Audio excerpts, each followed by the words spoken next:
to have been just looking for fun and looking for clarity, not looking for a BMW, looking for fun and looking for clarity, not looking for a beautiful house in the snow, looking for fun and looking for clarity, looking for fun and looking for clarity, and finding fun and finding clarity, and finding fun and finding clarity, and finding fun and finding clarity. And then things begin manifesting in your experience effortlessly, because you finally are experiencing the power of the leverage of alignment. You see, that's why we've been explaining to you that you've been sifting and sorting and asking and putting it in your vortex, and it's been culminating there, it's been gathering, it's prepared itself for you being ready for it. It's better now than it was when you first put it there, because you put other things in there with it that all morphed together. And so your vortex, your vibrational reality, is ready to burst onto the scene in the moment that you vibrationally stop disallowing it. So this is the piece. This is another key that this gathering will help you hear in a very strong way. Humans often think that if they've got their sights on something, that they must find a way to think about that, think about that, think about that, think about that, think about that, think about that, and rein it in like a fish on a line. It's not like that at all. It's that once you have set your sights on it and it's in your vortex, now your work is to chill. Your work is not to figure out what the path is. The path is being revealed to you. You just have to figure out how to be receptive to the information about the path. Can you feel the difference about that? And the thing that trips you up, we're trying to demonstrate it for you here. So there is a vibration that becomes a thought. That's momentum worth celebrating. But humans don't want to celebrate it until it's in the garage. So since it's not in the garage, you mess this up. And since it's not in the garage, you mess this up. And since it's not in the garage, you get another job. And since it's not in the garage, you work harder. And since it's not in the garage, you try to find all the behavior to get it in the garage. And all the stuff that you do to try to get it in the garage causes you to keep messing this up. You see what we're getting at? So if you can just find things that are easy to feel good about, then everything that you want will come into full fruition. You'll find it all in the garage. You say, see, that's why I believe it. I believe it because it's true. And we say, no, it's true because you believe it. You say, no, I'm sure that I believe it because it's true. I've been a collector of information, Abraham. I've been living my life, and I'm just not good at that. Or these things that I want just don't come to me. And we say, but the reason they don't is because you think they don't. And you say, yeah, but I think they don't because they don't. And we say, yes, but they don't because you think they don't. You say, no, I didn't think they wouldn't until they didn't. And since they aren't coming, now I think they're not coming. And we say, well, somehow you've got to figure out how to break that cycle, because the universe is not giving you what you're saying with your words. The universe is giving you what you're offering vibrationally. And what you're offering vibrationally, in other words, the universe is giving you what you mean. The universe is giving you what you expect. The universe is giving you what you've practiced thinking about. And so we get it, that it's not the easiest thing in the world. In fact, it might be one of the hardest things in the world to think differently than what is. Because you have become so very good in your observation of what is, in your assessment of what is, in your restating of what is, in your documenting of what is, in your regurgitating of what is, in your seeing, hearing, smelling, tasting, touching, in your physical translation of what is feels pretty solid to you. But we want you to know it isn't solid, it's changing all the time. But in many cases, it's just changing to more of the same, because that's what you're thinking about. Do you get that?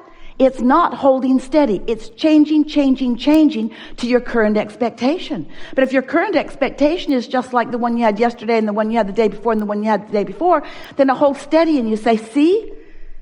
That's why I believe it. I believe it because that's how it is. And we say, no, it is because that's what you believe. Oh, Abraham, not that again, please, not that again. In other words, when you see that guy and you just hate that guy, so annoying in this way and this way and this way, the reason that you feel the discomfort that you would call hatred or whatever it is that you're feeling is because the source within you feels differently. Once we got Esther's attention about that, she said to us a few hundred times, Abraham, you clearly need more information about this. I'm sure if you knew what I know, you would not be sitting on your airy-fairy cloud. If you knew what I know, you would feel about this like I feel about this. And it took a while for Esther to come to understand that we don't go there. And when she does, she feels the separation is too strong a word, but she feels the vibrational variance between who she really is and who she's allowing herself to be in that moment. And that discord is really what we want to talk about, because this gathering is about the art of allowing alignment rather than discord, the art of being tuned in, tapped in, turned on to who you really are rather than being separated is too strong a word, but you can pinch yourself off pretty good from who you really are and what you really know. So your emotions let you know. If you're feeling wonderful, that means you've launched lots of rockets of desire, and you are in this moment not offering a thought, belief, or expectation that contradicts the desire that you hold. You're right up to speed with who you are. And in that moving with the flow of who you really are, you feel elation, you feel passion, you feel exhilaration, you feel really good, you feel love and appreciation, you feel joy. But if you are feeling frustration or overwhelmment, if you are feeling angst of any kind, if you are feeling anger, or if you are feeling grief, if you are feeling revenge, or any of those negative emotions that feel like despair or fear, then that means that your perspective in this moment is so far apart from the perspective of your source about the same thing. That's the most important thing to understand. It isn't that we are focused upon something entirely different and that's why we feel good. We're focused upon what you're focused upon and we feel good. And that is, no matter how you try to figure it out, what unconditional love really is. We maintain our alignment with that which is love, regardless of the condition. Now Esther wants to say, well, Abraham, if you were in the condition where I am, you might be feeling differently. And we say, do not argue for your conditional limitations. If you will distract yourself from the condition that is causing you the separation from all that you are, from all that we are, from that which is life, from that which is love, from that which is source, if you'll just cut that out, you'll feel good. In other words, it's like the cork is bobbing up there on the surface of the water. You can hold it under the water. That's what negative emotion is. But when you let go of it, when you're distracted from whatever you're doing that's holding it down, it will bob right back to the surface where it belongs. And you are the same. If you're not bobbing, it's because you've got hold of things unnecessarily. You're holding the conditions of those unnecessary things in your thought patterns. And in doing so, you're practicing them because you think a thought for 17 seconds and another thought like it joins it. It doesn't take very much attention to something to get enough momentum going that you can cause what feels like true separation from your life, from your joy, from your clarity, from your abundance, from your well-being, from who you really are. So, cut it out. Life is supposed to feel really good to you. You're supposed to be having a wonderful time. You are supposed to feel good. But in order to do that, it takes some deliberate attention. It takes some deliberate focus, which means, mostly it means, you got to care about how you feel. You got to care so much about feeling good that you are willing to pay the price of feeling good.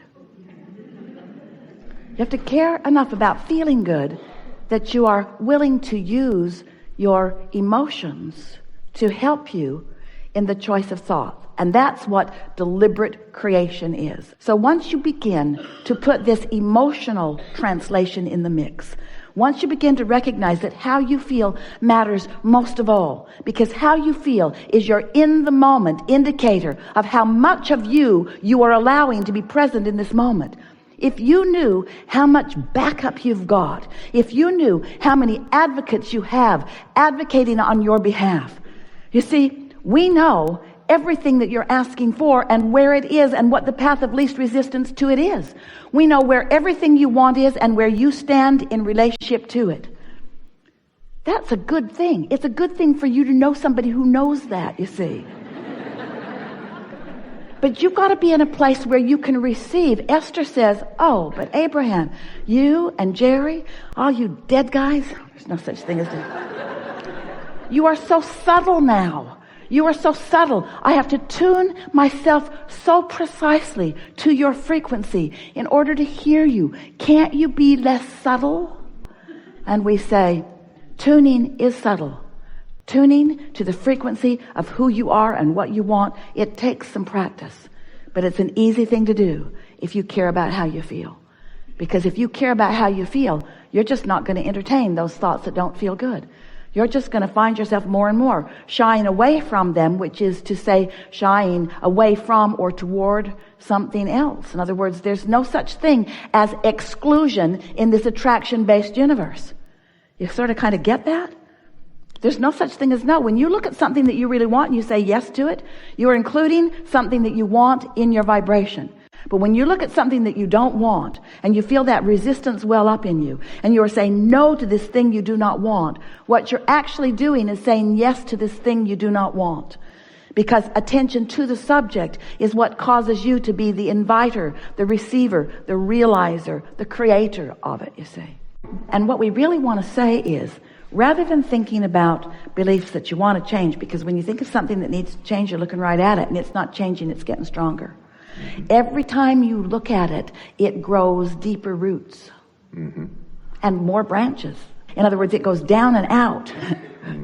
And so when you instead think about what you'd like to think about, what we've been saying for a little while is that the way to stop practicing beliefs that you no longer want to perpetuate is by making them more and more general. Now that's what your tree analogy was about. Right. But in your analogy, from our perspective, the leaves on the tree are the more specific. The branches are the more general. But also in your analogy, the branches were the more core beliefs. And so you're sort of getting in your own way about that. Yep. Just in general terms, when you are general, you are less specific. Write that down. That's really important. That was good. Truths of the universe happen here. When you are general, you are less specific. When you are less specific, there is less momentum. So if you can go back to the general that is easier for you to align with, back to the general that is easier for you to find harmony with the source within you. Once you stabilize there, then from that stable, non-resisted vibration, now new evidences of that will fill out the branches of your tree. So how do things manifest anywhere? Where did this stuff come from? Is it being trucked in from other planets? It isn't, is it? In other words, how's it manifesting? How are you realizing what you're realizing? Well, it's a vibrational interpretation that is becoming this perception that you have. We know it's when you're born into reality, it's not the easiest thing to understand how it got there. But we want you to understand that things are changing because of your attention to them. So vibrations are turning to thoughts and thoughts are turning to things. The emphasis that we want to place is upon your realization. So we want to talk about the manifesting process. What is the process of manifesting? Well, really, the very first manifestational evidence that you receive about your mix of thoughts, which is what you are creating, that's your mixing bowl, are the emotions that you feel. An emotion, what could be more manifested than something that you feel so powerfully? And when you think about it, just a little aside, everything that you or anyone wants or has ever wanted, you want because you believe you will feel better in the having of it. Whether it's a pile of money or a material object or an event or a circumstance or a relationship, everything that you want is because you think you will feel better. Well, when you think about it in the way that we're presenting it to you here, one of the first things that manifests is the emotion that helps you to understand your vibrational content. The next thing